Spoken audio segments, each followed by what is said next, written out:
안녕하세요. 저만의 인생을 찾아가고 있는 40대 여성입니다. 머릿속 정리도 하고 남들에게 말 못했던 가슴속 응어리도 끄집어 내볼까 하여 찾아왔네요. 남편과 저는 지금으로부터 15년 전에 결혼했어요. 제 나이 26살로 지금 생각하면 한참 어린 나이였지요. 저희가 처음 만난 건 중학생 때로 거슬러 올라갑니다. 남편 말로는 그때부터 혼자 저를 짝사랑했다고 하대요.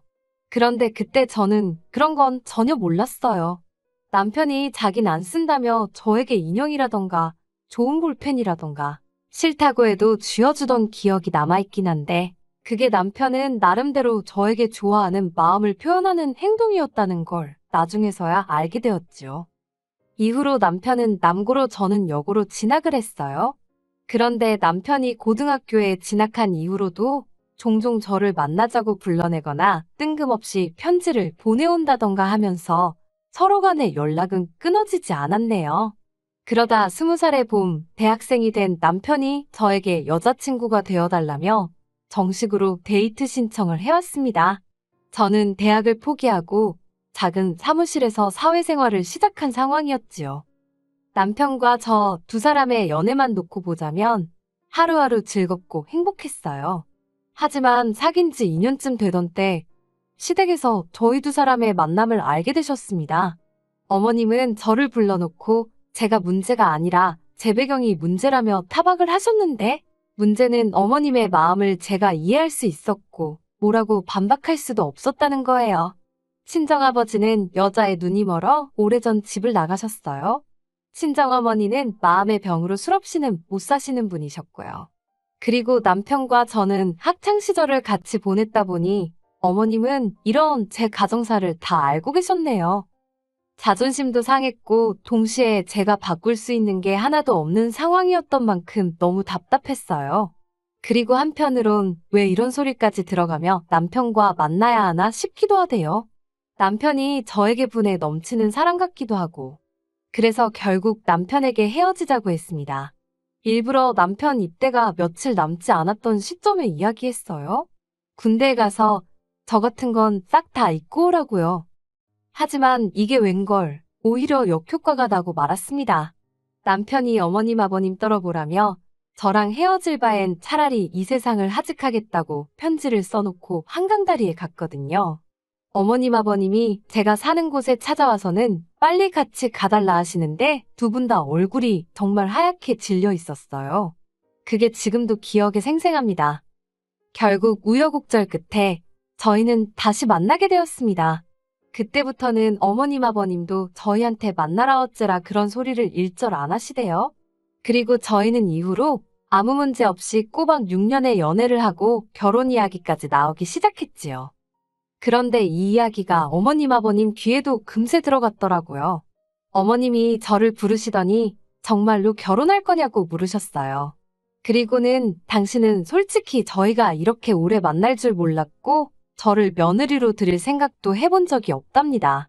하지만 남편이 저 아니면 안 된다고 하니 어쩌겠냐면서 대신 당신도 조건이 하나 있다 하시대요. 그리고는 당시 제가 다니고 있던 회사를 관두고 어머님 아버님이 운영하시는 공장에서 일을 하라셨지요.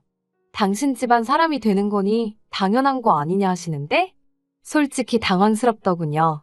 그도 그럴 것이 저에게는 회사를 그만둘 수 없는 이유가 있었으니까요. 제가 다니던 회사는 직원 수는 10명 남짓으로 규모는 무척 작았지만 사장님이 참으로 좋은 분이셨어요. 당신 나름의 목표와 비전이 있어서 직원들 한 명 한 명 먹고 사는 일에 신경을 많이 써주셨지요. 특히 근속 10년차 직원에게는 대학을 갈 수 있는 기회를 주셨는데 대학에 간다는 건 저에겐 간절한 꿈이기도 했거든요. 그런데 이런 제안에 남편이 보인 반응은 뜻밖이었습니다. 제가 자기와 결혼만 하면 그깟 대학 자기가 보내줄 수 있는 거라며 남편 말로는 고민거리도 못 된다는 거예요. 일단 식부터 올리고 같이 살면서 자리만 잡으면 대학이야 언제든지 제가 원할 때 갈 수 있다면서요. 그리고 저는 어리석게도 그 말을 믿었습니다. 오랫동안 저에게 한결같은 사랑을 보여준 남편이 하는 말이었으니 꼭 지켜줄 거라 생각했지요. 그래서 회사에도 사정을 이야기하고 퇴사를 하게 되었습니다. 어머님 아버님이 운영하셨던 공장은 직원 수 5으로 국수와 떡을 만드는 곳이었어요. 규모가 크지도 않았고 체계가 제대로 잡혀있지 않아서 공장 분위기가 무척 어수선했던 게 지금도 기억이 나요. 게다가 저로서는 공장 일이 익숙치가 않아서 하루하루가 고되더군요. 하루 종일 뜨거운 김과 씨름을 하니 집에 가면 얼굴은 벌겋고 온몸은 땀으로 젖어있기가 일쑤였지요.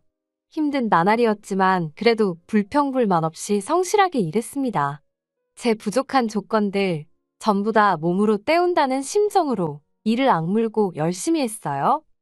그렇게 공장 일에 매달리다 보니 언젠가부터 대학 생각은 안 나더라고요. 생각할 틈이 없었다고 해야 할지 대신 공장에 욕심이 나기 시작했어요. 공장 주인이 되고 싶다 그런 것보다 책임의식이랄까요? 규모도 키우고 싶고 더 좋은 물건을 만들어내고 싶고 어떻게 하면 더 사업을 확장할 수 있을까? 저도 모르게 그런 고민을 하고 있더라니까요. 그리고 이런 제 태도가 어머님 아버님 눈에는 꽤나 기특해 보였던 모양이에요. 공장에서 일한 지 8년쯤 되던 해에 아버님이 저와 남편을 불러놓고는 그간 고생이 많았다며 당신들이 은퇴하게 되면 공장은 저에게 물려주실 거랍니다. 그러니 앞으로도 제 거라고 생각하고 열심히 해보라는 거예요.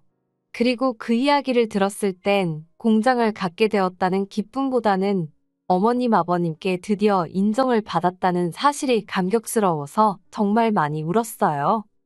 그리고 그때부터 저는 전보다 더 열심히 일했습니다. 전에는 단순히 재고 관리나 상품 생산에만 집중했다면 어머님의 말씀 이후로는 마케팅이라던가 품질 보완 같은 좀 더 사업적인 측면을 다듬어 나갔지요. 그리고 그런 저희 노력으로 공장은 새로운 설비를 4대나 들여오고 직원 수도 13명으로 늘어났을 만큼 규모가 커졌어요. 거래처가 늘어난 건 뭐 말할 것도 없지요. 직원들 모두 저를 사장으로 알고 따랐습니다. 그런데 굴러온 돌이 박힌 돌을 뺀다더니 아니 처음부터 제가 굴러온 돌이었던 걸까요? 지금으로부터 2년 전 있었던 일입니다. 남편에게는 위로 4살 많은 신우가 있는데 신우가 한국에 돌아왔어요. 신우는 미국인 남편과 미국에서 살던 사람입니다. 2년에 한 번 정도 한국에 와서 며칠 있다 가는 게 전부라 사실 몇 번 대화를 나눠본 적도 없어요. 남편 말로는 신우라는 사람 자체가 원래 자기밖에 몰라서 가족들이 어떻게 하고 살고 그러는지 관심도 없대요. 하지만 남편이 뭐라고 말하건 간에 저랑은 접점 자체가 없었으니까 싫고 좋고도 따로 없었지요. 그런데 그런 신우가 미국인 남편과 헤어지기로 했다면서 짐을 싸들고 한국에 온 겁니다. 그리고는 당연히 다른 곳엔 연고가 없으니 어머님 아버님 댁으로 들어가 살기 시작하더군요. 처음엔 어머님 아버님도 덜 적적하시고 좋으시겠다고만 생각했어요. 그런데 언젠가부터 신우가 걸핏하면 공장에 나타나 이것저것 참견을 하고 다니대요. 하지만 이야기를 나눠보면 알잖아요. 저 사람이 뭘 좀 알고 하는 소린지 그냥 떠들어대는 건지. 신우는 아무것도 모르는 사람이었습니다. 그런데 어이없게도 그런 일이 몇 번 있은 뒤 어머님 아버님은 신우가 며칠 만에 아주 전문가가 다 되었다며 이참에 공장을 신우에게 맡겨야겠다는 거예요.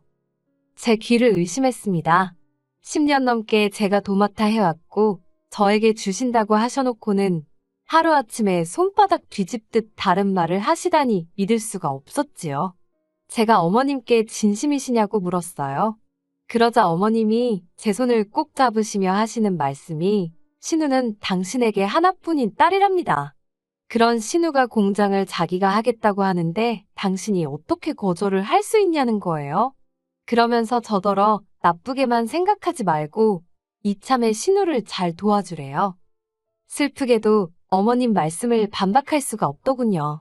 공장은 여전히 어머님 아버님의 재산이었고 그분들이 자기들 재산을 누굴 주건 간에 저에게는 그걸 따져물을 권리가 없었으니까요. 그래서 고민 끝에 저는 어머님께 공장을 그만두겠다고 말씀드렸습니다. 그리고는 그동안 제 공장이 될 거라는 이유로 이리저리 미지급하신 월급 전액과 퇴직금을 정산해달라 했어요. 대략 2억이 넘는 큰 액수였지요. 그리고 그때부터 어머님께서 저더러 제정신이냐? 2억이 네 집 개 이름이냐고 절대 못 준다고 아주 난리가 났습니다. 그러면서 5천만 원 줄 테니 그 돈으로 늦었지만 대학교나 가랍니다. 저더러 대학교에 가고 싶어서 환장해 있지 않았었냐고 이제라도 가라대요. 제 꽃 같은 30대를 전부 공장에 갈아 넣었는데 막말로 저를 어르고 달래셔도 부족한 판국에 5천 먹고 떨어지란 소리로밖에 안 들리대요. 그래서 법대로 하자고 했습니다. 2주를 기다렸는데도 가타부타 이런 방구 말씀이 없으셨기에 노동청에 신고를 했습니다. 여기에선 예전에 일하던 회사 사장님의 도움을 많이 받았어요. 회사를 나온 후에도 안부는 주고받으며 살았는데 막상 이런 문제가 닥치니까 도움을 구할 곳이 그분밖에 떠오르지 않더라고요. 그래서 염치불구하고 전후 사정을 설명하니 아는 노무사분을 소개해 주셨지요. 그리고 그때부터는 어머님 아버님이 하루가 멀다 하고 죽는 소리를 하시대요. 그래도 들은 척도 안 했습니다. 이 과정에서 남편과도 많이 다퉜어요. 남편은 저를 이해하면서도 어머님 아버님 일이니 이러지도 저러지도 못하는 게 눈에 보였달까요. 하지만 결국 저는 2억 2,500이라는 돈을 받아냈습니다. 남편 말로는 공장을 담보로 대출을 받아 주신 거라면서. 그런데 그때 남편이 저더러 지독하답니다. 그렇게까지 해야 되겠냐고요. 그런데 그 말이 제 가슴에 비수처럼 꽂히대요. 대학 보내준다는 말에 홀라당 넘어간 저도 잘못이었지만 생각해보면 그럴 능력도 안 되면서 공장 일이 얼마나 힘들고 열악한지 알았으면서 그런데도 나한테 회사를 관두고 결혼하자고 한 남편이 제일 나쁜 X처럼 보였거든요. 그래서 그래 나는 지독한 X라고 이참에 한몫 단단히 땡겨야겠다고 하면서 이혼하자 했습니다. 어머님 아버님하고도 한번 싸워봤는데 너하고는 못 싸우겠냐고요. 그렇게 저는 불과 몇 달 만에 가족이라고 믿었던 사람들과 전부 등을 돌리게 되었습니다. 후회는 없었어요. 오히려 이렇게 될 줄 알았다면 처음부터 시작하지 말았어야 했다는 후회만 했지요. 저는 남편과의 이혼 과정에서 받은 아파트를 세를 놓았어요. 그리고는 있는 돈 없는 돈 전부 다 끌어모아서 대출까지 받아서 어머님 아버님 공장에서 멀지 않은 곳에 제 공장을 차렸습니다. 처음부터 이 생각으로 관두겠다고 하고 나온 거였어요. 계획도 없이 움직일 순 없잖아요. 그리고 제가 공장을 차렸다는 소문이 돌자 원래 어머님 아버님 공장에서 일하던 대부분의 직원들이 저에게 연락을 해왔습니다. 너무 감사한 일이었지요. 그리고 저는 그동안 제가 만들어 놓은 거래처들도 일일이 찾아가 상황을 설명하고 그들을 설득했어요. 다행히 대부분의 거래처들 역시 저를 보고 거래를 했던 것이기에 일은 쉽게 풀려갔답니다. 시댁에서는 난리가 났던 모양입니다. 하지만 공장 일이 어떻게 돌아가고 있었는지 제대로 알지 못했으니 그들 중 누구도 제대로 대응을 하지 못하더군요. 그래서인지 고작 한다는 일이라곤 제 공장에 쫓아와 상도도 모르는 X, 산업 스파이 같은 X이라고 욕을 해댈 뿐이었어요. 물론 이런 욕을 듣고 제가 가만히 있을 이유가 없었기에 명예훼손과 영업방해 등으로 계속해서 대응해줬습니다. 그러자 남편이 나서서는 그동안 정도 없냐면서 저더러 적당히 하라는 거예요. 아주 자기 집안을 망하게 해야 직성이 풀리겠냐면서. 그래서 제가 그걸로 되겠냐고 했습니다. 니네 부모는 나를 무슨 머슴 부리듯 단물만 다 빼먹었는데 그깟 집안 하나 망하게 하는 걸로 내 화가 풀릴 것 같냐 했지요. 그리고는 들려오는 소문이 어머님 공장이 위기라 하대요. 제 퇴직금이 다 뭐다 해서 대출받았지. 거래처 70% 이상이 떨어져 나갔지. 아마 어디서부터 어떻게 손을 대야 할지도 몰랐을 거예요. 그러니 오죽하면 신우가 저를 찾아와서는 한 번만 살려달라 소리를 했을까요? 기껏 한다는 소리가 자기는 제가 그렇게 공장에 애착이 있는 줄 몰랐다고, 자기는 이제 공장 일에 관심 없다면서 저더러 돌아와서 다시 맡아달라대요. 어머님 아버님 사시던 아파트까지 담보 잡아서 대출받았다고, 제발 살려달라고 앞에서 닭똥 같은 눈물을 흘려대던데, 그 눈물 저도 어머님 아버님 앞에서 여러 번 흘렸었지요. 그래서인지 와닿지가 않더라고요. 다시는 찾아오지 말라 했습니다. 그리고 결국 어머님의 공장은 경매로 넘어갔어요. 그리고 직원들이 말해주기로는 어머님 아버님은 사시던 아파트도 팔았다대요. 그리고 있는 돈 없는 돈 다 끌어모아서 좀 더 떨어진 동네에 작은 빌라로 이사를 가셨다는 모양이에요. 신우랑 남편이 이제 부모를 먹여 살리려나요? 알빵가요. 아직 작은 빌라로 이사갈 여유가 있었다는 게 화가 날 뿐입니다. 그래도 이제 가슴속 응어리나 분노는 조금씩 내려놓으려고요. 힘들고 고달프긴 했어도 꿈을 꾸던 시절이었고 덕분에 지금 이 자리까지 올 수 있었다고 생각합니다. 저는 이제 시부모님이나 남편의 말 한마디에 울고 웃는 여자가 아니라 제 사업을 이끌어가는 당당한 여자니까요.